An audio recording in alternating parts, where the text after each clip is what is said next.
चलिए दोस्तों, स्वागत है आप सभी का वर्ल्ड अफेयर चैनल पर। स्टार्ट करते हैं अपने आज के करंट अफेयर डेली बेसिस पर। यहाँ पर आप पढ़ सकते हैं key point, organisation, special day, MCQ, news of the day and PYQs. आप मेरा टेलीग्राम चैनल ज्वाइन करें, अमन सर वाईफाई स्टडी, थोड़ा मुझसे कनेक्ट हो सकें।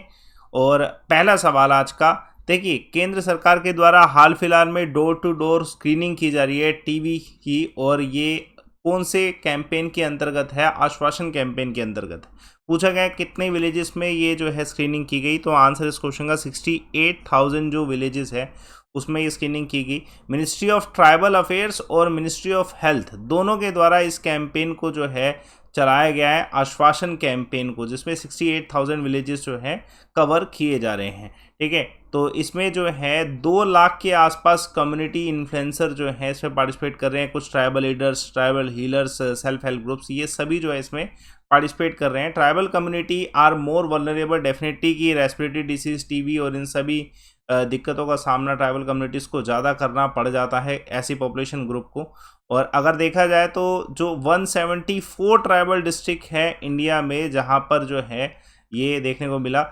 और जो सबसे पहला कैंपेन स्टार्ट किया गया था जनवरी में स्टार्ट किया गया था, और लोकेशन क्या थी? महाराष्ट्र का नंदुरबार जो डिस्ट्रिक्ट है वहाँ पर इसे जो है स्टार्ट किया गया था। और इसमें जो है 100 डेज़ का आश्वासन कैंपेन है, जिसमें ट्राइबल टीबी इनिशिएटिव जो है कैंपेन को स्टार्ट किया गया है। कैंपेन का जो टैग लाइन है वो ये है। Let's see the next question. हाल फिलहाल में किसे जो है चीफ जस्टिस ऑफ इंडिया बनाया जा रहा है? तो आंसर है ललित जी को जो है चीफ जस्टिस ऑफ इंडिया बनाया जा रहा है। और ये कुछ यूनिक बातें हैं जो इनसे संबंधित है। इनका जो टेन्योर होगा रिलेटिवली जो है थोड़ा छोटा होगा, ठीक है, 3 मंथ का, क्योंकि इनकी रिटायरमेंट जो है 8 नवंबर की इनकी रिटायरमेंट है। और अभी इनसे पहले देखिए, ये अब जो है 49th chief justice of India बनाए जाएंगे। इनका पूरा नाम उदय उमेश ललित जी हैं, और राष्ट्रपति जी इन्हें अपॉइंट करेंगे डेफिनेटली। और जो इससे पहले एनवी रमना जी हैं, उनका रिटायरमेंट अभी 26 अगस्त को हुआ, तो इस वजह से ये बदलाव लाए गए हैं। देखिए, ये उन चुनिंदा ऐसे चीफ जस्टिस ऑफ इंडिया में से हैं जो कि बार, ठीक है, जो डायरेक्टली जो है बार से इनको जो है अपॉइंट किया गया है, और इन्होंने एज अ हाई कोर्ट के जज जो है सर्व नहीं किया है।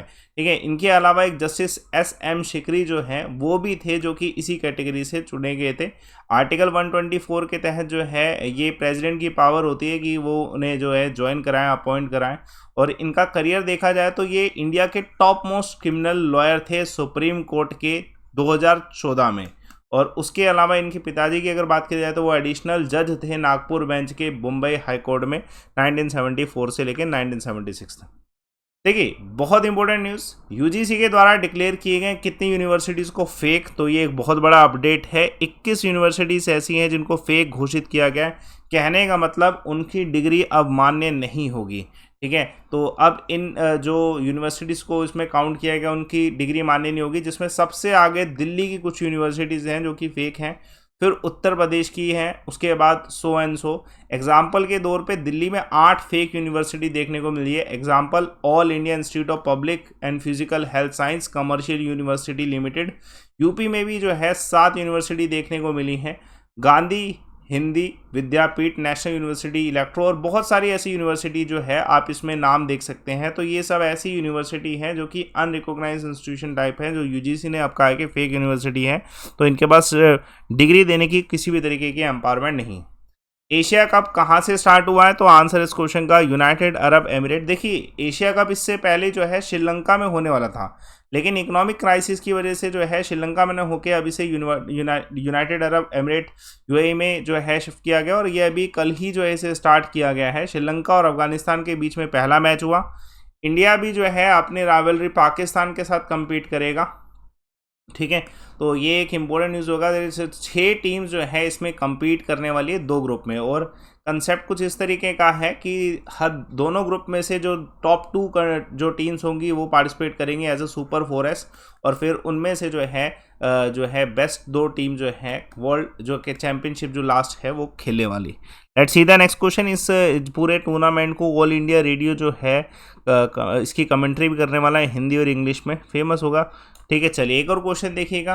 पहला खेलो इंडिया वुमेन जोड़ो टूर्नामेंट स्टार्ट हुआ है कब? तो अभी ये जो है 27 अगस्त को ही स्टार्ट हुआ है, और ये अभी थोड़ा लंबा चलने वाला है टूर्नामेंट। 27 अगस्त को इसे स्टार्ट किया गया है और ये टूर्नामेंट का जो है 4 जोन में, कंट्री की 4 जोन में हो रहा है। नेशनल राउंड जो है वो 20 और 23 अक्टूबर को होगा। वो कहाँ पे होगा? केडी यादव इंडोर स्टेडियम है दिल्ली में, वहाँ पर ही होने वाला है। जैसे कॉमनवेल्थ सिल्वर मेडलिस्ट जो हैं सुशीला देवी जी, ठीक है, इनके द्वारा फेडरेशन को और स्पोर्ट अथॉरिटी को थैंक्स भी किया क्योंकि इतने बड़े पैमाने पे इस टूर्नामेंट को किया जा रहा है। स्पोर्ट्स अथॉरिटी ने, स्पोर्ट्स मिनिस्ट्री ने जो है बाकायदा 1.74 करोड़ जो है अमाउंट दिया है टूर्नामेंट को कंडक्ट कराने के लिए और प्राइज मनी 48.86 लाख का रखा है, तो इम्पोर्टेंट है। देखिए DPIIT ने रिव्यू किए कितने क्रिटिकल इंफ्रास्ट्रक्चर प्रोजेक्ट इंडिया में, तो आंसर है इस क्वेश्चन का 40। तो सेंट्रल गवर्नमेंट ने कहा है कि जो department for promotion of industry and internal trade है, इनके द्वारा 40 क्रिटिकल इंफ्रास्ट्रक्चर प्रोजेक्ट जो हैं इसे रिव्यू किया गया है, ठीक है। तो ये इसमें जो पार्टिसिपेट करने वाले थे वो जैसे special secretary, department of promotion and industry जो है, मिनिस्ट्री के जो मेंबर हैं उन सभी ने पार्टिसिपेट किया और कुछ रेजोल्यूशन निकाले हैं। मिनिस्ट्री ऑफ एनवायरनमेंट इसमें जो है इंक्लूडेड थी। 11 प्रोजेक्ट जो हैं उनके ऊपर जो है डिस्कशन किया गया, जो कि प्रगति के अंतर्गत जो है कार्य कर रहा है। प्रगति क्या है? ये prime minister and several Gatishakti जो प्रोग्राम्स बहुत सारे जो प्राइम मिनिस्टर के द्वारा अनाउंस किए गए थे, उन्हीं के अंतर्गत इनको रिव्यू किया जा रहा है। देखिए यूएसए ने सस्पेंड करी कितनी चाइनीज़ फ्लाइट कोविड केसेस की वजह से, तो आंसर है 26।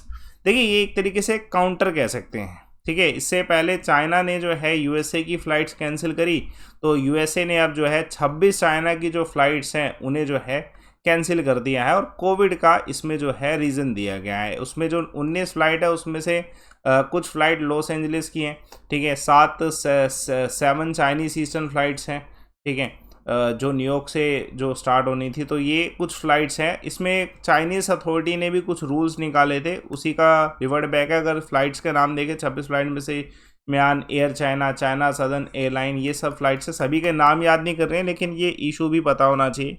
Let's see the next question, very important one. प्रधानमंत्री जी के द्वारा इनोग्रेट किया गया है एक पेडिस्टेरियन ओनली अटल ब्रिज साबरमती नदी पर, और ये कब? तो आंसर है इस क्वेश्चन का 27 अगस्त। देखिए प्रधानमंत्री मोदी जी जो हैं गुजरात के विजिट पे हैं, इसमें मैंने कल एक डिस्कशन किया था जब खादी उत्सव प्रोग्राम में इन्होंने एड्रेस किया जो कि साबरमती के रिवर फ्रंट में हुआ। उसके बाद इनका विजिट जो है ये ब्रिज पे रहा जिसके बारे में अभी डिस्कशन चल रहा है, अटल ब्रिज, जो कि ऑल पेडिस्टेरियन ब्रिज है, साबरमती पे ही बनाया गया है। इसी को जो है इनोग्रेट किया गया है। इसमें बहुत सारी कुछ खूबियां हैं। नियरली 300 मीटर ये लॉन्ग है, 14 मीटर ये वाइड है और कुछ और जो है इसके कुछ स्पेसिफिकेशन है जिस पे हमें गौर नहीं फरमाना, हमें बस रिवर का पता होना चाहिए, ब्रिज का पता होना चाहिए, किसने इनोग्रेट किया ये पता होना चाहिए। देखिए हाल फिलहाल में कौन सी कंट्री की एनजीओ ने ये कंप्लेन किया गया है कि उन्हें जो है COP27 क्लाइमेट समिट जो हुआ था उसमें पार्टिसिपेट नहीं करने दी गई? इजिप्ट इस क्वेश्चन का आंसर है। देखिए यहाँ पे जो अथॉरिटीज़ हैं उनका ये कहना है कि इनका जो इशू था वो रजिस्ट्रेशन प्रोसेस का इशू था, कि इजिप्ट की एक सिविल सोसाइटी थी ऑर्गेनाइजेशन जिनको अटेंड नहीं करने दिया गया COP27 क्लाइमेट समिट, जो कि रजिस्ट्रेशन प्रोसेस की वजह से जो है ये हुआ था, ठीक है। और ये कहा गया कि इन्होंने परमिशन लिया था यूनाइटेड बॉडी रिस्पॉन्सिबल जो है COP27 से, लेकिन उसके अलावा जो है कंट्री की जो है परमिशन लेनी पड़ती है। वन टाइम रजिस्ट्रेशन होता है जो कि COP27 के लिए होना था, जिसमें ये लैग कर गए, इस वजह से इनको अलाउ नहीं किया गया। हाल फिलहाल में कौन सी कंट्री के लीडर बुरहान जो है इन्होंने रीशफल किया आर्मी की लीडरशिप को? तो आंसर है इस क्वेश्चन का सूडान। तो ये कुछ अपडेट हैं। सूडान के मिलिट्री लीडर हैं जनरल अब्दल फतेह बुरहान। इनके द्वारा अनाउंस किया गया कि कुछ मेजर रीशफल होंगे मिलिट्री लीडरशिप में। कुछ एग्जांपल के तौर पे कुछ मिलिट्री हेड हैं लैंड फोर्सेस के, ऑपरेशन सप्लाई के, उन सभी को जो है चेंज किया गया, रीशफल किया गया। ये कुछ कारण हैं जिसकी वजह से, क्योंकि कुछ सिविलियन और पॉलिटिकल ग्रुप्स हैं जिनका जो ट्रांजिशनल पार्टनरशिप था वो जो है एंड हुआ इस वजह से। Let's see the key point. हाल फिलहाल में जो कितने इंडिपेंडेंट डायरेक्टर हैं जो आरबीआई ने रीअपॉइंट किए हैं सेंट्रल बोर्ड ऑफ आरबीआई में, तो 4 हैं। उसके अलावा जो है प्रेसिडेंट ने, द्रौपदी मुर्मू जी ने जो है अप्रूव किया है प्रेसिडेंट कोस्ट गार्ड मेडल इस बार का। और उसके अलावा वेरी इंपॉर्टेंट वन, कौन सा ऐसे देश के प्रेसिडेंट हैं जिन्होंने प्लान किया है कि ये सेटअप करने वाले वर्ल्ड पीस कमीशन? तो मैक्सिको इसका आंसर है। कल का सवाल, सह्याद्री रेंज को क्या कहते हैं? तो आंसर है सीरीज के द्वारा बिल्कुल सही, आंसर इज वेस्टर्न घाट। आज का सवाल, ठीक है, तवा नदी जो है किसकी सहायक नदी है? इसका आंसर आप कमेंट बॉक्स पे दीजिएगा। टेलीग्राम चैनल ज्वाइन करें, अमन सर वाईफाई स्टडी, ठीक है। रिपोर्ट एंड विन का ऑप्शन दोस्तों, एक अपॉर्चुनिटी मिस मत करिएगा। ये मंथ का लास्ट टाइम है। लाइव अमन कोड पे आपको अनलिमिटेड एक्सेस प्लस डिस्काउंट मिलेंगे। सारे जितने ऑफर हो सकते हैं वो मैक्सिमम आपको लाइव अमन पे मिल जाएंगे, चाहे आप कोई सा भी कोर्स लें। तो एटलीस्ट मंथ एंड होने से पहले आप एक बार लाइव अमन कोड लगाएं, डिस्काउंट लें, बेनिफिट उठाएं, ठीक है। बाकी सेशन को लाइक करें, शेयर करें, चैनल को सब्सक्राइब करें। Thanks a lot for watching.